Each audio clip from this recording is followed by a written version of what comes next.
पंजाब के लुधियाना में एक हॉस्पिटल है और ये एक मेंटल हॉस्पिटल है। और यहाँ इसके आसपास के एरिया में जितने भी लोग रहते हैं वो इस हॉस्पिटल के आसपास भी नहीं भटकते। वो सब लोग कहते हैं कि ये हॉस्पिटल हॉन्टेड है। और इसी मेंटल हॉस्पिटल में काम करता है अरुण। अरुण 30 साल का था और वो नया नया ही इस हॉस्पिटल में काम पे लगा था और अभी तक उसको बस डे शिफ्ट ही मिल रही थी। उसको कभी भी नाइट शिफ्ट नहीं मिली थी। ये हॉस्पिटल बहुत ही ज़्यादा पुराना नहीं है और ना ही ज़्यादा नया है। ये हॉस्पिटल एकदम बीच में था, ना ज़्यादा नया ना ज़्यादा पुराना। यहाँ का जो माहौल था वो वैसे तो डर लगे ऐसा नहीं था। हॉस्पिटल में बस हर तरफ चहल पहल ही रहती थी, कहीं पे डॉक्टर्स की तो कहीं पे पेशेंट्स की। इस हॉस्पिटल में बहुत से पेशेंट्स की इस तरह से मौत हुई है कि उनको समझना बिल्कुल ही नामुमकिन है। उनकी मौत एकदम ही अनएक्सप्लेन्ड तरीके से हुई है। आगे बढ़ने से पहले मेरे चैनल को सब्सक्राइब कर दे। और यहाँ के जो लोकल्स हैं उनसे भी अरुण ने ये कितनी बार सुना है कि ये जो हॉस्पिटल है ये पूरा स्थापित है, लेकिन अरुण को इन सब बातों में विश्वास नहीं था। वो इन सब अंधविश्वास में बिल्कुल भी नहीं मानता था। वो बस हॉस्पिटल आता, अपना काम करता और अपने घर वापस चला जाता था जब तक उसकी नाइट शिफ्ट शुरू नहीं हुई। एक दिन अरुण को इस हॉस्पिटल का जो मेन डॉक्टर था, डॉक्टर मयंक, उसने अरुण से कहा कि कल रात से तुम्हारी नाइट शिफ्ट शुरू होने वाली है। तो अरुण ने कहा कि ठीक है।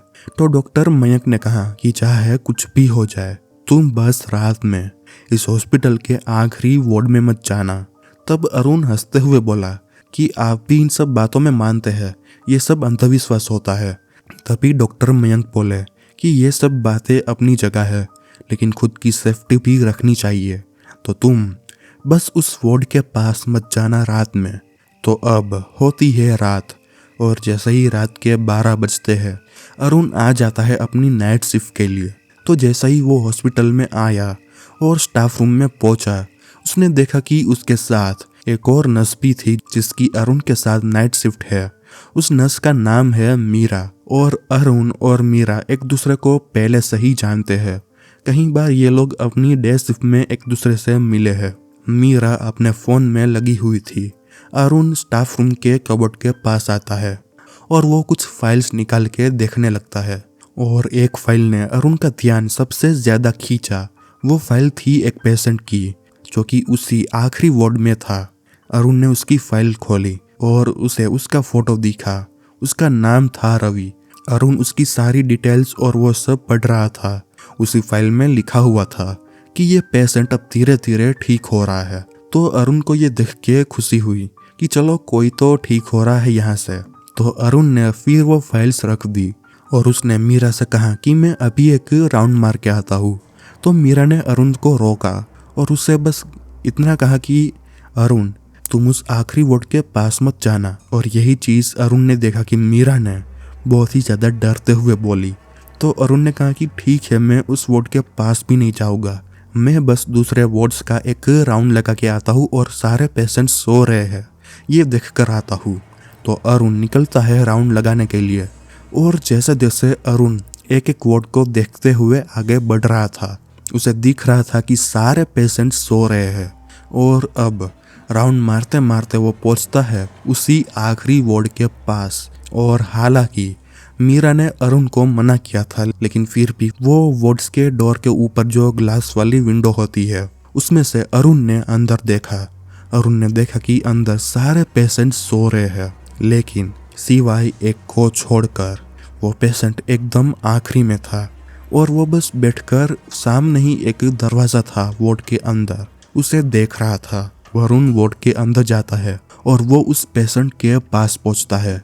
अरुण ने देखा कि ये तो वही है जिसकी फाइल अभी अभी अरुण पढ़ के आया, रवि। अरुण ने देखा कि रवि एकदम डरा हुआ है। वो बस उसी एक दरवाजे के सामने देखे जा रहा है। अरुण ने रवि से पूछा कि क्या हुआ, तुम वहाँ पे क्या देख रहे हो? तो रवि ने बस उसे धीरे से कहा कि वो हमें देख रही है, वो हमारे पास आना चाहती है लेकिन वो आ नहीं पा रही। जब अरुण ने उस दरवाजे के सामने देखा तो वहाँ पे कोई भी नहीं था। अरुण को लगा कि शायद इसकी दिमागी हालत अभी भी अच्छे से ठीक नहीं हुई। तो अरुण उससे बोलने लगा कि वहाँ पे कोई भी नहीं है, ये बस तुम्हारे मन का वहम है, तुम बस सो जाओ। और ऐसे ही बातें करके अरुण ने उस पेशेंट को सुला दिया और फिर उठ के अरुण जाने लगता है। लेकिन तभी उसका ध्यान पड़ता है कि वो जो दरवाज़ा है वहाँ अंदर से नीचे से रोशनी आ रही है। अरुण उस दरवाजे के पास जाता है और वो उस दरवाजे को खोलना चाहता था, लेकिन तभी उसे दिखा कि वहाँ पे एक बड़ा सा ताला लगा हुआ है। तभी अरुण ने अंदर से एक औरत के रोने की आवाज़ें सुनी। वो औरत कभी रो रही थी तो वो कभी हंस रही थी, और फिर अचानक से ही एकदम से सारी आवाज़ें आना बंद हो जाती और फिर अचानक से वापस से रोने की आवाज़ें आने लगती। अरुण ये सोच में पड़ जाता है कि क्या अंदर कोई पेशेंट है, अगर हाँ तो फिर ये दरवाजे के सामने ताला क्यों लगा हुआ है। अरुण उस वार्ड से बाहर निकलता है और वो स्टाफ रूम में वापस मीरा के पास आता है और वो उससे कहता है कि वो वार्ड के अंदर जो बंद दरवाज़ा है वहाँ अंदर से आवाज़ें आ रही है, क्या वहाँ पे कोई पेशेंट बंद है। तो मीरा ने कहा कि नहीं, ये तुम क्या बातें कर रहे हो। और मीरा ने डरते हुए कहा कि मैंने मना किया था, फिर भी तुम उस वार्ड में गए। तो अरुण ने कहा कि तुम मुझे मेरी बात का जवाब दो, उस दरवाजे के अंदर कोई बंद है। उस दरवाजे के पास जो बेड पर पेशेंट रवि है वो उस दरवाजे के सामने देखकर बार बार बस यही बोल रहा था कि वो हमें देख रही है। मीरा ने अरुण से कहा कि ये तुम कैसी बातें कर रहे हो, वो रवि वहाँ पे कैसे हो सकता है। तो अरुण ने कहा कि नहीं, मैंने रवि को देखा है। तो मीरा खड़ी हुई और वो अरुण को वापस से उसी आखिरी वार्ड के पास लेकर आई। और जैसे ही अरुण ने अंदर देखा उसे दिखा कि वो जो दरवाजे के पास आखिरी बेड था जहाँ पे रवि बैठा हुआ था वहाँ पे अभी कोई भी नहीं है, वो बेड खाली है। और वो दरवाजे के अंदर से जो रोशनी आ रही थी वो रोशनी भी अब अंदर से नहीं आ रही। तब मीरा ने अरुण से कहा कि भले ही तुम्हें ये अंधविश्वास लगता होगा, लेकिन ये सच है कि इस हॉस्पिटल में शायद उन लोगों की आत्माएं घूमती है जो यहीं पे मर चुके हैं। अरुण ये सुन के एकदम हैरान था और वो अपने आप से ही पूछ रहा था कि क्या ये सब सच में उसके साथ हो गया और उसे पता भी नहीं चला। मतलब क्या सच में आत्माएं होती है। अब होता है दूसरा दिन नाइट शिफ्ट का। अरुण वापस से 12 बजे हॉस्पिटल पहुंच जाता है और वो स्टाफ रूम में मीरा के आने का इंतजार कर रहा था। पता नहीं क्यों, लेकिन आज मीरा बहुत ही ज़्यादा लेट थी। वैसे तो वो कभी लेट नहीं होती, वो टाइम की बहुत ही ज़्यादा पक्की है, लेकिन पता नहीं क्यों वो अभी रात का 1 बजे है और वो अभी तक नहीं आई। तभी अरुण का ध्यान उसी आखिरी वार्ड की तरफ बढ़ता है। अरुण देखता है कि मीरा उसी आखिरी वार्ड से बाहर चलते हुए आ रही है और वो आके अरुण के पास खड़ी रह जाती है। अरुण ने उससे पूछा कि तुम यहाँ पे कब आई। तो मीरा ने कहा कि मैं तो कब से यहीं पे हूँ। तो अरुण को लगा कि हाँ, शायद हो सकता है कि मीरा जल्दी आ गई होगी। मीरा ने अरुण से धीरे से कहा कि कल रात को तुम जानना चाहते थे ना कि उस दरवाजे के अंदर क्या है। तो अरुण ने कहा कि हाँ, मैं जानना चाहता था, लेकिन अब मुझे कुछ भी नहीं जानना।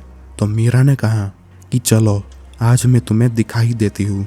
और जैसे ही मीरा ने अरुण का हाथ पकड़ा, अरुण ने ये नोटिस किया कि मीरा का हाथ एकदम ही ठंडा है, जैसे कि उसके अंदर खून ही नहीं है। मीरा अरुण को खींचते हुए उसी आखिरी वार्ड के अंदर लेकर आती है और वो उसे उसी दरवाजे के पास लेकर जाती है। अरुण ने देखा कि कल रात को जो ताला इस दरवाजे पर लगा हुआ था वो अभी नीचे गिरा हुआ है और दरवाजे पर बस कुंडी लगी हुई है। तो मीरा ने कहा कि दरवाज़ा खोल के देख लो कि अंदर कौन है।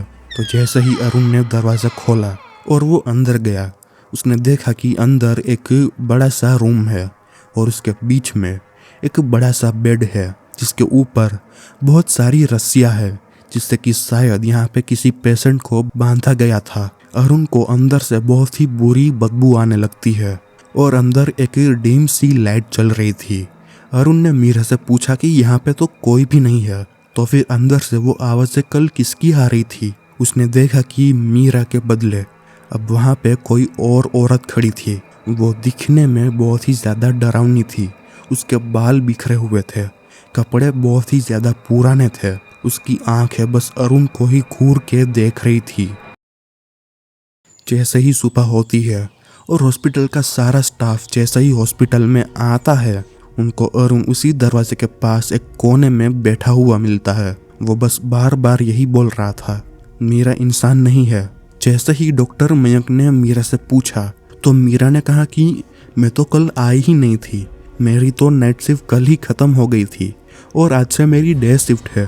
उन सब डॉक्टर्स ने अरुण को देखा, लेकिन अरुण का मानसिक संतुलन बिल्कुल खराब हो गया था। उसके बाद से उस वार्ड को हमेशा हमेशा के लिए बंद कर दिया गया। उसके अंदर जितने भी पेशेंट्स थे उन्हें एक दूसरे वार्ड में शिफ्ट कर दिया गया और अरुण वो अभी भी इसी हॉस्पिटल में है, लेकिन डॉक्टर की तरह नहीं बल्कि एक पेशेंट बन के। और जब भी मीरा उसे देखती है वो बस उसी वार्ड के सामने देख रहा होता है। और जब भी मीरा उसके पास जाती है वो हर बार मीरा से यही कहता है कि वो मुझे देख रही है। सब्सक्राइब।